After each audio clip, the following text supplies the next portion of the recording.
Good afternoon and welcome to this PNW BOCES presentation of the SSELA curriculum's mini unit, grades 3 through 5, Understanding My Human Rights, Balancing Our Wants and Needs During Challenging Times.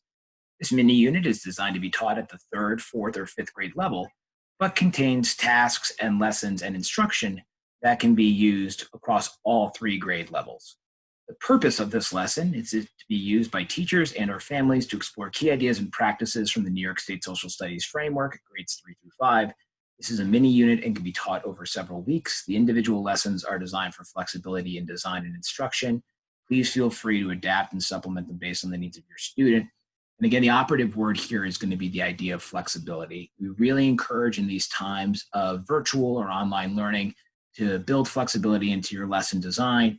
And this is really designed as a repository of different sub-lessons and materials and resources that you can adapt and adjust and use to provide direct instruction or to turn over to families to do learning within the home. There are key ideas represented from all 3 grade levels, grade 3, grade 4, and grade 5. We're going to really focus again in on grades 4 and 5 for this particular webinar. So grade 4 sees key idea 4.4 anchored in this lesson. Key idea 4.4 deals with different levels of government, and it talks about government both in New York State and the national government. And you're going to see that throughout this lesson, that key idea will come up. And we'll also go into deep exploration when we talk about the actions of both of these governments, both at the state level and the national level, in terms of their response to the COVID-19 pandemic, which is contained within this lesson. For the 5th grade, there's 3 key ideas, 5.5, 5.6, 5.7. And I'm going to jump screens here for a second and go to the actual framework. We'll just toggle up 5.5, look at that one first. 5.5 deals with comparative cultures, and you'll notice the last line of the key idea deals with the idea that because of their proximity to each other, the countries of the Western Hemisphere share some of the same concerns and issues. And certainly the pandemic is going to be one of those issues, and there is a lesson within the 5th grade materials in here that looks at comparing the responses of the Canadian, American, and Mexican governments. Going down to 5.6, the government. Again, we talked about the idea that there's government in here, which anchors to key idea 4.4 for 4th grade. You're going to see also an exploration of comparisons between the Canadian government, the United States government, and the Mexican government. And then going down to 5.7, economics. Economics will be tied into here as we talk about the responses of the different governments. Some of those responses are specifically economic responses, but also the idea as you delve into talking about the pandemic. And we do have materials and resources within the lesson that kind of frame out how you can do that with students. That one of the ways that, the pandemic was transmitted across the globe was through trade. And so that we do have to understand that economics plays a role there. We also have to understand that the economic hardships that we are experiencing as a result of the pandemic, and also looking at how people's jobs and employment are going to shift is also going to come up within this lesson as well. So we're going to jump back over to the lesson right now, and we'll go through. Again, the purpose of this is really just to give an overview. At the very end, I will share my personal email address so that if you do have follow-up questions, you can reach out directly to me, and I'll be happy to talk you through any questions you might have.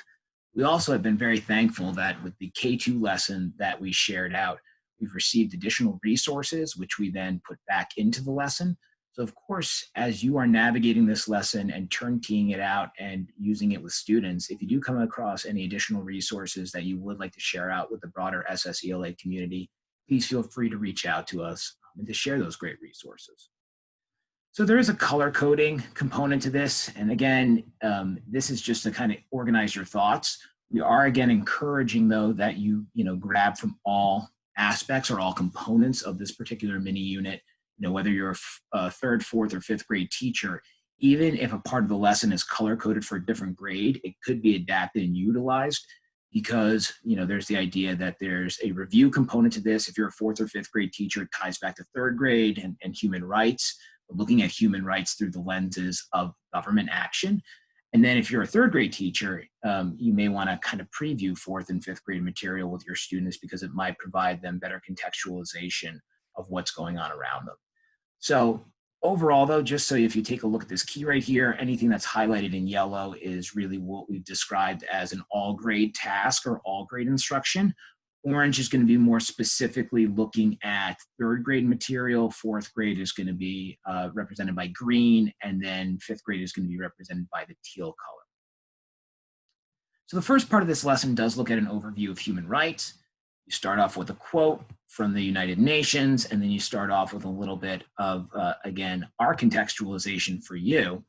And this was our explanation in our thought process in building this lesson. Building students' understanding of human rights is critical at this time. Everyone is born with human rights, but they may be limited because of the actions of others, governments, or where people live. And there's your connection, right, to fourth or fifth grade, talking about governments. Civil rights are different from human rights because they're directly impacted by the rules, ideas, and beliefs of where we live and the situation we find ourselves in. It may be helpful to have a discussion with students at some point during this lesson about which rights have been impacted or changed due to government orders or rules at the federal or state level. Again, that's in response to the pandemic. The current state-mandated orders around social distancing and isolation are a good example of individual rights being curtailed for the safety or good of the broader community. Discussing this with students will help them to make strong connection to current events. Additionally, exploring the beliefs and structures around human rights further in this lesson will help them to continue to connect to their broader world. And again, I know that many of us may be hesitant to talk about the pandemic with students, and as we see more people around us impacted by it, it is something that you want to navigate carefully, but students are all aware of what's going on. And one of the best things that we can do as educators, specifically social studies educators, is we can provide them with some context and some understanding of what's going on. So, step out of the box for a second as being, a generalist in elementary school, put your social studies hat on, and really think about the importance of making sure students understand in a broader sense what's occurring around them, because you can definitely do it. And again, you are the champion and advocate for your students. So let's jump right into the actual lesson plan, and I will move it through this pretty quickly. So again, the overarching question in the first part of the lesson plan, and again, there is no right or wrong way to deliver this. You could do this over 2 weeks. You could do this over 3 weeks. You could do this over 3.5 weeks. Again, I'm going to urge you to be as flexible as possible, thinking about equity, thinking about the different situations that students may find themselves in at home, thinking about the different levels of support, thinking about the additional stressors that are going on within our houses. In our households. Just please try to be as flexible as possible, and it's designed to allow for that, the unit itself. So there's a video to watch right here. We have 2 different videos recommended. For our third graders, we have UN, What is Human Rights? It's more of a basic video. For our fourth or fifth graders, we have a TED Ed, What are Universal Human Rights? It's a little bit more involved, a little bit deeper dive. You'll notice that underneath each part, there are questions to ask. Those could be prompting questions for you to ask, or you could explicitly communicate out to parents if you're expecting them to be a part of this lesson, that those would be great prompting questions for them to ask their children. So it gives you a little bit of context right here, explaining the Universal Declaration of Human Rights and where it came from. That would be another prompter to share with students. And then there's a video called We Are All Born Free by Amnesty International. If you are working with third graders, you'll notice that there's a description of how to break down this actual YouTube video page by page and ask questions. For our fourth and fifth graders who actually should have some background in human rights, you probably don't need to do as deep of a dive. So you're probably just going to go ahead and play the video right through. But again, there's prompting questions up here to go along with the video. You could pull these out. You could put them into a Google form if you wanted to, if you're a Google district. But you're going to utilize these as your jumping off points. And again, if you are a fourth or fifth grade teacher, which this video is designed for, you're probably just going to play the Amnesty International book straight through. If you were a third grade teacher, you may go and stop several times and ask prompting questions or do a closer reading. So going down here, there is an optional art or extension activity. You could print a copy of any of the pages found within the book. Which again can be found online and on YouTube, and have students draw a picture of themselves somewhere on the pages, have them explain why they are there and what they are doing. That may be more of a third grade option, but if you do want some of your students to engage in some art as part of this, there is a huge social emotional component to engaging in art, and that might be therapeutic for students. That's certainly a great idea. And thank you to Judy McGuire for giving us that idea. And then you're going to return to the beginning of the video here if you were in third grade and play it through. However, for our fourth and fifth grade, you're going to probably jump down here. You're going to distribute a graphic organizer to the students. The graphic organizer talks about the different ideas, the different rights that are described in the book, direct the students to fill in the rights. And again, you'll see right here, it is just a linked out, so you can go ahead and print that out or share that out with students. And it can be filled in by hand, or for districts using Google, distributed to students digitally, and they can fill it out on their computer. We then are going to jump to another video, another Amnesty International one. This is not a book, though. This is, again, an explanation of the idea of we are all born free, and students can go ahead and check off which answers they were able to see in the book.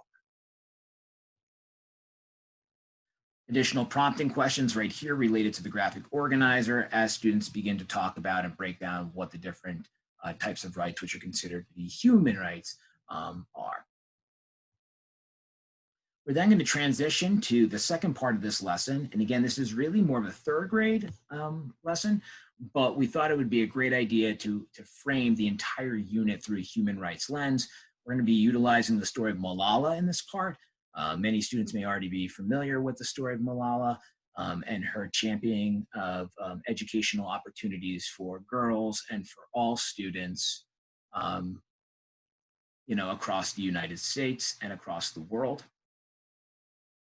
And so what you're going to do here is you're going to go through, you're going to give students the context and the information behind what exactly has gone on in Malala's life, tell them about her father, about her experiences. And again, we changed some of the language because, what happened to Malala and the way that she was attacked is pretty horrific. And so we toned it down. But if you want to go further with that and explore the fact that, she was attacked directly because she was trying to access education, because she was becoming an advocate for those who were finding themselves denied educational rights, that she was, talking to the BBC and had become a blogger, at a pre-teenage age and was really being an advocate and standing up for what she believed in. Please feel free to dig in there. But we wanted to keep this appropriate in terms of depth and specificity for third grade, fourth grade, and for fifth grade. For that reason, we decided to use the book Malala's Magic Pencil, which again is a book written more for the third grade level, but it is a book that provides enough context and explanation of her actions and ultimately will help to frame the culminating task for this entire unit, which is going to be asking the students to engage in a civics activity that's actionable and that can actually positively impact their community. So again, if you are dealing with fourth or fifth graders or third graders reading on grade level, you're going to want to use this first video link. If you have students where you think they may benefit from a deeper dive, this second video link, also from YouTube, is a much closer reading of the book. It really breaks down the book page by page. It looks at the details. It looks at the words that are used. But for most of us, we're going to be wanting to use this first link. After that, you'll see that there are additional prompting questions below. What are some of the changes that Malala hoped for to make with her magic pencil? Who did Malala see in the garbage dump? What were they doing? So those come directly from the book. And did Malala give up when the dangerous men tried to silence her? So again, if you want to go into more detail, if you want to pull out additional news articles, if you want to talk about her continued work today, if you want to expand on what she did in terms of her work for the Nobel Peace Prize, you are more than welcome to do that. And there are tons of resources available on the internet for that.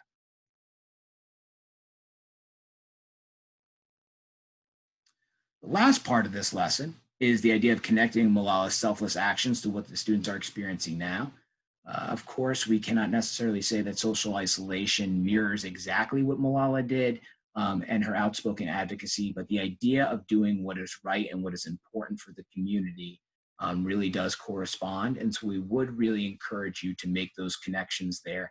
And again, this is going to be a great jumping off point for the very last part of the lesson, the culminating task or assessment.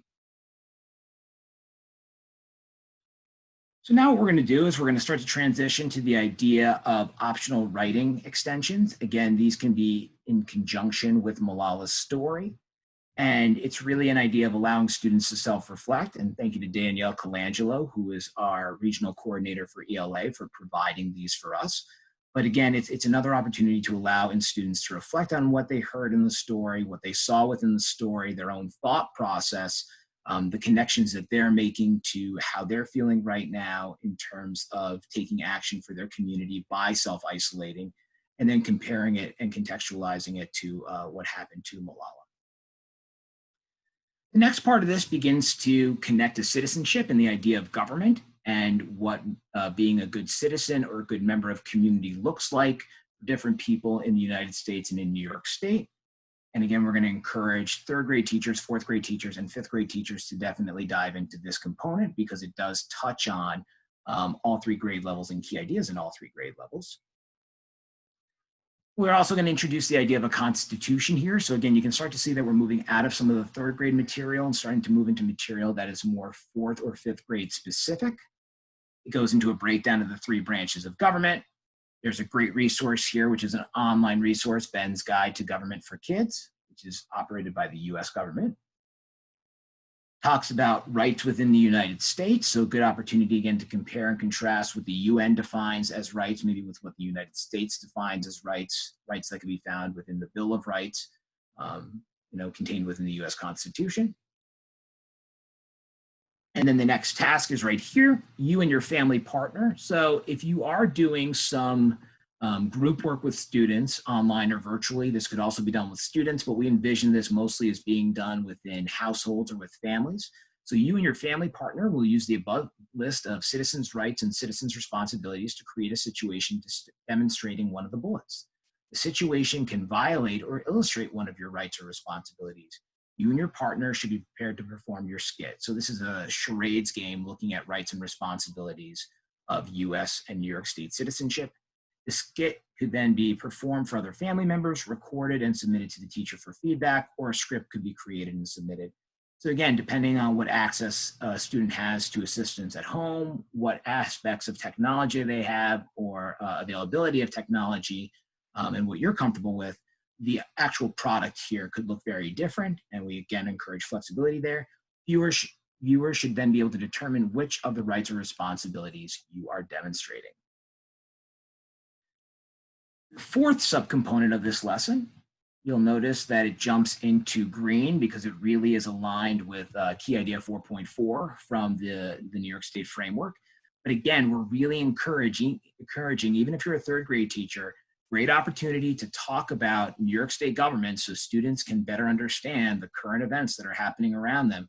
If you're a fifth grade teacher, go back and review, all right? Because again, we want students to understand and have a total picture here. And the more that they can understand how New York government works versus national government works versus governments of other countries work, the better they're gonna understand the world around them and the better the current events that we find ourselves in are gonna make sense to them. So again, this does a little bit of a shallow dive into the structure of New York State government, like we saw above for the national government. You'll see that it has a link directly to New York's Constitution, and there are resources on that page that you could use with students. It talks about the three branches of government, and you can compare and contrast the names, right? We have the same three branches and the idea of legislative, executive, and judicial, but they have different names. And so you can kind of compare and contrast that with students. Talk about the different levels of courts in New York State, which look very different than the national level. The state Supreme Court is not the highest level court in New York State, where in the national court system, the federal court system, the Supreme Court obviously has that highest level, and talk a little bit about how sometimes names can be different at the different levels. You can also talk about the idea that the legislative branch of New York has a Senate and Assembly versus a Senate and the House of Representatives at the national or federal level. Talks a little bit about the idea that the government of New York's job, just like the national government's job, is to keep everyone safe and that we all play a role there. Jumping down, it starts to talk a little bit more about COVID-19. And again, I would just really encourage you to utilize the resources we have here. We have a bunch of different resources. So we have the National Association for School Psychologists, who have done a really nice job framing out how you can talk to elementary school students about the pandemic. And then we have some different resources here, which are written for different grade levels. which you could use to then provide to students if you wanted to give them more primary source documents, student-based newspapers, so they could try to understand what's going on around them a little bit better and do so in a really age-appropriate and developmentally appropriate way. Talks here about Governor Cuomo's actions in terms of trying to stop the spread of COVID-19, talks about the ideas of how some of these actions limit people's rights. How do they feel about that? There's a very short video here from 60 Minutes where Governor Cuomo talks a little bit, it's about a minute long, talks a little bit about some of those actions. So again, for students who might benefit from a visual, this would be a great place to jump into that. And then again, more follow-up questions right there. Asking them what they saw in the video, what they understand. Do you think these actions are fair? Why or why not? Which rights are limited right now? Now we're going to get into some MAP activities. Again, dealing with COVID-19. So again, it will be important to kind of frame this for students prior to engaging in these so that they can understand that knowledge is power here, that, you know, the pandemic is not necessarily something to be afraid of, but it's important for us to be cautious of, and it's important for us to understand our place and how the actions that we take here are benefiting and protecting other people within the community. So the first map, I'll just toggle back up for 1 second, shows you the map of the United States. It has all 50 states labeled. Going down below, we have 2 CDC maps, which compare the number of cases from March 25th, 2020 to March 30th, 2020. If you wanted a more updated map, if you do go to cdc.gov, you can go ahead and see if there is a more updated map. The one thing I will tell you is that they do update the site every day, but they are not updating the maps every day. So just look and check what the date is on the map before you do share it out with students. But really here, just looking at the colors here, and again, having students read the key here, we can see that, you know, there is the spread of COVID-19. And you can talk a little bit about how some of the actions are impacting that spread, how, you know, we are still seeing increases in the number of cases, but if we were not taking any action, those increases would be much worse. And then we just have the questions right here. It describes out what the different maps represent, what information on map 1 is included that isn't included on maps 2 and 3. So obviously the names of the states. What does the map key on maps 2 and 3 help us to better understand about the information on those maps? Which states have the most cases of COVID-19 on March 25th and then on March 30th? Think about the actions we discussed in New York State is taking to limit the spread. Do these actions seem to be working? What other actions do you think New York should take? And again, this is a great opportunity because students are going to hear that the number of cases are still going up. They're going to be like, why do we have to do these things if people are still getting sick? Helping students understand that there's more people being tested, helping students to understand that we are expecting the number of cases to go up, but they would be going up much faster if we weren't socially isolating. Those are going to be important things, again, to provide context for students as we engage in these activities and help them to better understand what's going on around them. And then a great challenge question. More people are being tested every day. As more testing kits become available, how could this fact be impacting the color changes between maps 2 and 3? So also helping students understand that, you know, people have been sick with COVID-19. We just didn't really have accurate data. The more days you go backwards in time, the less accurate the data was. As we start to see more people being tested, it's giving us a better idea of actually how many people are impacted by it. And so this would be really more of a 5th grade question because it is, you know, a higher level of thinking and application of thought, but just helping them kind of work through that process as well. So jumping down to the next section, we have a game, What is Government Anyway activity. This is a great game for all the different grade levels. It's a game that really usually is used in our 5th grade section. And what it does is it challenges students to go ahead and create their own games and their own rules, and then come together with other students and try to play a game where each individual student is operating under their own rules. And the idea being that, you know, if you have 4 students together and they're all trying to play the same game, but each one is using their own rules, the game doesn't function. And so that's a great analogy to the way that government works. So this again could be something that could be done if you are doing some actual sharing with students or some group work with students. It could be done that way, or this would be a great activity for families to engage in as a fun family activity to better understand how government functions. And then again, the questions to ask: how did it feel not having the same rules? How was this game different from other games you played? Did you enjoy the game more or less than other games? What challenges did you face when playing and creating the games and rules? And why do you think nations have governments? And then also we included some possible answers that students might also share out. So now we're going to really get down into talking about the 5th grade material. There are some video clips that we do recommend. They are offered through Discovery Ed. If your district doesn't participate in Discovery Ed, there are some ways that building administrators can get temporary access, or I would recommend you can go onto YouTube. If you type in the title of the particular topic you're looking for, and then, the word for kids, there's a tremendous amount of videos that are available on there. Just make sure, of course, that you preview those.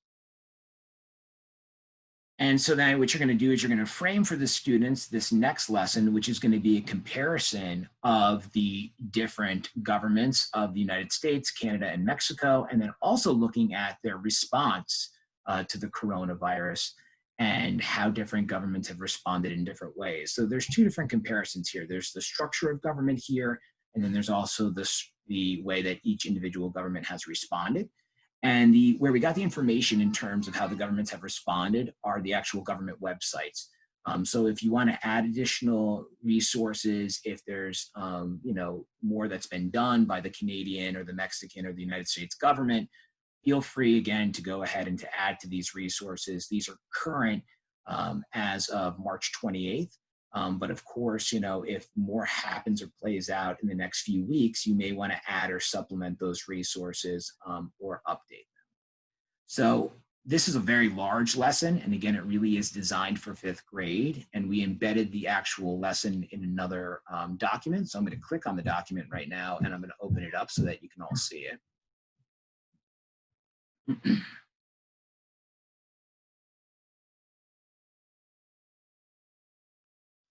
The other thing that we did make note of, again, because this does deal with different types of government, so there's a strong or strongest tying into 5th grade. It definitely also does deal with Key Idea 4.4 from 4th grade, but this could easily be adapted to explore other countries as part of the 3rd grade framework. So again, there's a map activity to start. What is this a map of? This is a map of North America. Give students access to the graphic organizer found here. So there is another graphic organizer here. And this graphic organizer shows Canada, it shows the United States, it shows Mexico, and it talks about not only the different important people, the different branches of government within each one, but it also talks about the different ways that they've responded to COVID-19. So again, here's the graphic organizer. We're going to introduce Canada. There's a great little video here, the Canadian government system. And so that links right to YouTube. And then there's the actual description, excuse me, which comes right out of an SSELA lesson. It talks about the different structures within the Canadian government, the different important people, and how that looks. And then you'll also see there are questions for jump off, and you'll see corresponding ones for the United States. So we have the very famous 3-ring circus from Schoolhouse Rocks, which is a great, catchy way for students to remember the 3 branches of the US government and what all of their roles are. So again, this outlines the different parts of the United States government. And this could also, of course, be chunked out. We just were trying to save space within the document, but you could, of course, break it down and adapt it and adapt the reading level. There's your questions, and then you go to Mexico and another great little video to introduce Mexico's government. So students can kind of compare and contrast and see how the 3 different governments look different. Scrolling down further past this, we then get into what each government did in terms of their response, and you could also chunk this out. So this in itself could be a multi-day lesson. The first part of this lesson could be, here's 3 examples of resources. Read about the Canadian government, watch this video. Read about the United States government, watch this video. Read about the Mexican government, watch this video. Fill out the graphic organizer. And then the second day might be, let's go ahead and look at the response of these governments in terms of COVID-19. And so again, this is all from different websites. So this is from the Canadian National Government website, their specific page that's dedicated to their COVID-19 response. And then the United States one is right from coronavirus.gov. And then the Mexican government's response is from the Mexican Foreign Ministry website. And again, these may need to be updated. They may need to be added to. This is, again, another layer to looking at the different responses because, again, grade 5 does looks at that idea that because of the proximity of these countries to each other, they do share similar wants and needs and concerns. And then, of course, at the very bottom, you have those questions. And then you're going to ask students to summarize, and you have those final summary questions down here on the very bottom. Jumping back to our main lesson page, we're going to go to the culminating task, and thank you all for sticking with me. Culminating task is what can I do for my community? So now with the idea that we explored human rights from the United Nations perspective at the very beginning with those Amnesty International readings, we heard about Malala's story. We talked about the idea of linking human rights to the rights within a country, to government, to the actions of New York State, then jumping in and linking that to the different governments of North America and how they look different and how they've all responded to COVID-19 differently. Now we really want students to kind of put themselves in the place of, well, one, I've really gone ahead and I've done the right thing here. You know, I'm isolating to protect my community, to protect my classmates, to protect my family, to protect the broader members of my community, because it's what being a good citizen or being a good member of a community is, right? There's that civics component. There's that civics practice built in.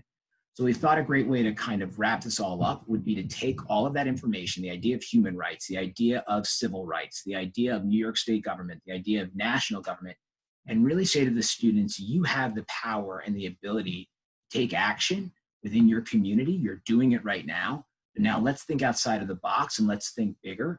What are some things that you can do in order to go ahead and really bring about lasting change? So now let's think about beyond social isolation. Let's think beyond social distancing. Let's think about when things return to quote unquote, usual business or normal. What are some things that you notice within your community that need to be changed? And what are some things that you could do to make those things better? So individuals, families, neighborhoods, towns, cities, counties, states, the United States of America, and the world are all taking action to try to limit the spread of COVID-19 and to protect each other. Practicing social distance, social isolation is an action that we are all taking part in. This is an example of action civics, right? The idea that I am acting in order to better my community or to protect other people. Action civics occurs when we take specific actions or steps to try to solve a problem in our community and improve the lives of others. This article within the New York Times, there's a great article in here that talks a little bit about a challenge that a group of people are facing, that certain students, because of the moving to online learning, distance learning, virtual learning, whichever name you want to use, this particular student is living within a homeless shelter, and how that's a particular challenge because now she doesn't have access to education in the same way she did when she was going to school. So even though this is a current issue, it's also an idea that students are going to become more aware of the needs of other people within their community. The one thing that I would just kind of point out here is that you may have some students that find themselves in this situation. And so in that case, I would really encourage you to be very delicate in terms of if you decide to share some of the thoughts or ideas within this article. The article in itself really isn't appropriate to be turnkeyed directly to elementary students. Again, it's a New York Times article. But if you wanted to use some of the ideas in it as a jumping off point to try to get students to creatively think about issues or problems in their community, that would be a great example. There's also the organization Students Rebuild, which also talks about specific examples of action civic action that different students are taking on a yearly basis, but also just kind of has a big repository of ideas. So once you've introduced that idea that students, one, can take action and that communities often do have issues that they need help with, you're going to kind of walk them through this next 5-step process, which is delineated right here. So the first thing we're going to do is we're going to ask our students to identify an issue that impacts people in their community. Then we're going to ask them to describe how the issue impacts the people in their community, which people and how. They're going to develop a plan of action to solve the problem and or issue. They're going to create a campaign to recruit others to participate, help them to understand why it's important, and they're going to describe what the community would look like after their actions. Now, again, this is just our conceptualization of this. There's no right or wrong way to do this. This could be made to be a much smaller project. This could be made to be a much larger project. There's a lot of flexibility built in here, but we really, really encouraged you to think outside the box in terms of how students demonstrate this. So it could be completed in a variety of ways. Again, we want to think about the available resources that students are going to have within their house. It could be drawn on a poster. It could be done as a Google slide presentation. It could be an essay. It could be a recorded presentation. It could be designed on a computer. Again, we really have to be cognizant of the fact that what support and what resources our students are going to have at home is going to look very different on a case-by-case basis. Encourage them to be creative here, allow students to engage in this component of the lesson as an arts and crafts project. Again, there's a huge social emotional component to art and the therapy of art. So another great way for students to be able to express themselves and validate some of their feelings.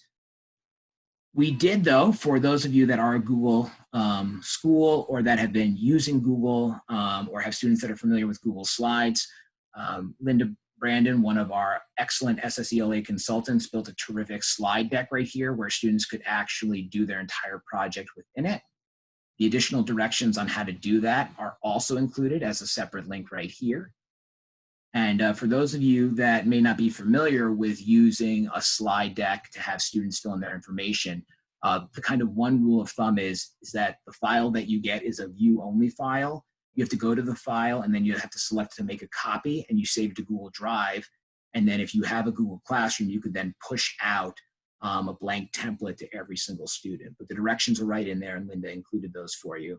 And of course, if you have any questions about that, you can email me and then I can refer you to Linda and we can support you in that way. We have 3 optional writing extensions, including one that really focuses in on the idea of trying to bring joy in times that are difficult or traumatic for students. And so it links to a great article called Random Acts of Kindness Bring Joy During Coronavirus Outbreak. So this could also be a really nice way to end this on a more positive note, having students see, again, that the actions of other people can brighten or impact other people's days, even in times that we find really challenging. And then I'm just going to scroll down here so that you can all see if you do have any questions, you can contact the SSELA team using my email address, and then I can refer you to the particular team member that can help you out if you do have any additional questions. So again, I'm just really happy that you all joined us this afternoon. This is, again, going to be available by video and is going to take place in lieu of the webinar that was originally scheduled for Friday afternoon. But again, if you do have any additional questions, need any additional assistance, have any wonderings, come up with any great resources that you want to share out with the broader SSELA community, I would just really encourage you to reach out to me. And again, stay healthy, stay well, and again, reach out if we can provide you with any assistance. Thank you so much for watching. Have a wonderful day.